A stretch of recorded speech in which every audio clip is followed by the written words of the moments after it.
ဒါပေမဲ့လည်းပြန်မဝင်တွေကတော့သူတို့ရဲ့အစွမ်းကိုအကုန်ထုတ်သုံးပြီးတော့အားတက်တရက်ကိုရှင်ပြိုင်နေခဲ့ကြပါတယ်။ဒါပေမဲ့ကန်နာဒါရဲ့ကားကတော့အင်ဂျင်ပါဝါနည်းနေပေမဲ့ကားနဲ့တင့်တော်တဲ့တာယာကိုတုံးထားတော့ပြန်ပွဲရဲ့အလှည့်ပြောင်းဖြစ်လာမလားဆိုပြီးတော့လည်းပြောနေခဲ့ကြပါတယ်။ဒီကားတွေကိုပြန်ပွဲကိုကြည့်နေတဲ့ CU ကကြားနေရတော့ဒါက Rosegate ချမှတ်ထားတဲ့စီကံဖြစ်ပြီးတော့ကားရဲ့အလေးချိန်နဲ့တာယာအချိုးစားဆိုတဲ့ရှုပ်ထွေးတဲ့စီကံတွေကိုသတ်မှတ်ထားတာအင်ဂျင်အားကောင်းုံနဲ့မနိုင်မဲနဲ့မောင်းနေတဲ့သူရဲ့ကြမ်းကျင်မှုကသာအဓိကဖြစ်စေဖို့ရည်ထားပေမဲ့အခုချိန်ကြီးဒီရွယ်ချက်ကိုဘယ်သူမှမသိဖြစ်နေပြီးတော့အသုံးမချနိုင်မှုဆိုတာကိုလည်းတွေးနေခဲ့ပါတယ်။ပညာနေနဲ့86ကားလေးကတော့တောက်သိန်းလန်ကိုစတင်ဆင်းနိုင်ခဲ့ပြီလို့လည်းပြောနေခဲ့ကြပါတယ်။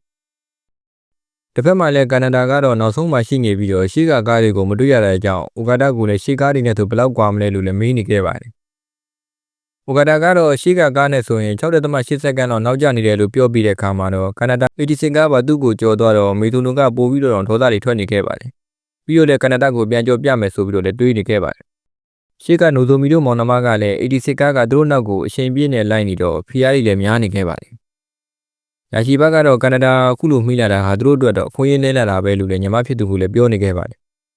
ဒီ3ကားကြီးကိုဒီလိုမောင်းနေတာကကားနဲ့မထိုက်တန်မှုဆိုပြီးတော့လည်းကိုထင်ကြီးတာနဲ့တွေးနေခဲ့ပါတယ်။နံပါတ်3နေရာမှာတော့ဆာကာမိုတိုရှိနေပြီးတော့အိုင်ဘာကတော့နံပါတ်4နေရာကနေကျော်တက်နိုင်မှုလမ်းကြောင်းတွေကိုရှားနေပြီးတော့ဆာကာမိုတိုအတွက်လည်းဖီယားတွေတစ်ဖက်မှာလည်းလဗော်ဂရီနဲ့ဖလာရီကားတွေကပြင်းထန်စွာပြိုင်ဆိုင်နေကြပါတယ်။တယောက်နဲ့တယောက်အကျော်မခံနိုင်ရဲ့အပြင်ကားချင်းမှာဘသူကပိုကောင်းလဲဆိုတာမြင်ရမယ်ဆိုပြီးတော့လီဗာကုန်းနင်းကအရှိန်တွေကိုလည်းတင်းနေခဲ့ကြပါတယ်။ဒီလိုပြောနေခဲ့ပါတယ်။ပြိုင်ပွဲရဲ့တင်မေးတမန်လမ်းကြောင်းတို့ဒေသခွန်နေကြတဲ့မြူလေးပိတ်နေတဲ့နေရာကိုကားသုံးစီစတင်ဝင်ရောက်လာတာကိုကြီးညာပြတော်သုံးကြောင်းသားလည်းဖြစ်ပါတယ်။အသက်10နှစ်ကလေးကဖော်မြူလာ4ပြိုင်ပွဲတွေမှာစုတစိတ်6ခုရတဲ့ပါရမီရှင်ဖြစ်ပြီးတော့တင်နက်ဆရာတာကူမီရဲ့အခြေဆုံးတစ်ပိန်ရင်းလို့လည်းကြီးညာနေခဲ့ပါတယ်။ဒါတွေကိုကြားလိုက်ရတဲ့အိုဂါဒါကတော့တကယ်ပဲကန်နာဒါအလောက်ထောင်ဒေါ်လာလားဆိုပြီးတော့လည်းအောင်းနေခဲ့ပါတယ်။ဒီလိုနဲ့ပြိုင်ပွဲကတော့အရှင်ဝင်ပြင်းထန်သွားတဲ့ဆက်လက်ရှင်ပြိုင်နေခဲ့ကြပါတယ်။ကန်နာဒါတို့ကလည်းလမ်းကြောင်းကို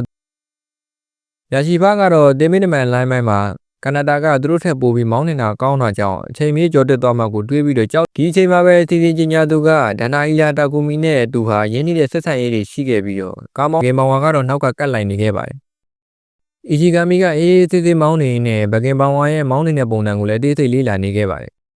သူ့အတွေ့အကြုံအရအင်ဂျင်လေးချိန်တွေဘရိတ်သုံးတဲ့အခါတာယာတွေရဲ့ခန္ဓာရည်နေလာတာတွေကိုတွက်ချက်ပြီးတော့ရှေ့ကနေဘရိတ်ခဏအုပ်ပြီးတော့ဘဂင်ပောင်ဝါကိုလည်းစိတ်ပြောင်းလုံးနေခဲ့ပါတယ်။လုံးလိုက်တာက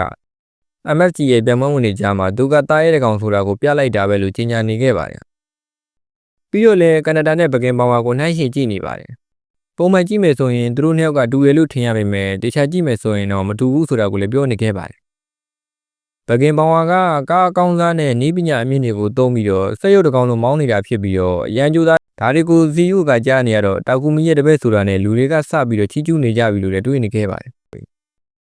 ကျညာသူတွေကလည်းဒါဟာကန်နာဒါရဲ့ပါရမီပဲလို့ပြောပြီးတော့မဖြစ်နိုင်တဲ့အနေအထားကနေကြော်ပြသွားတာကိုလည်းချီးကျူးနေခဲ့ကြပါတယ်။နိုဇိုမီကလည်းသူ့ကိုကြော်ခံလိုက်ရတာကိုလှောင်းနေတာကြောင့်ယာရှိဘတယောက်ကတော့ဒေါသတွေထွက်နေခဲ့ပါတယ်။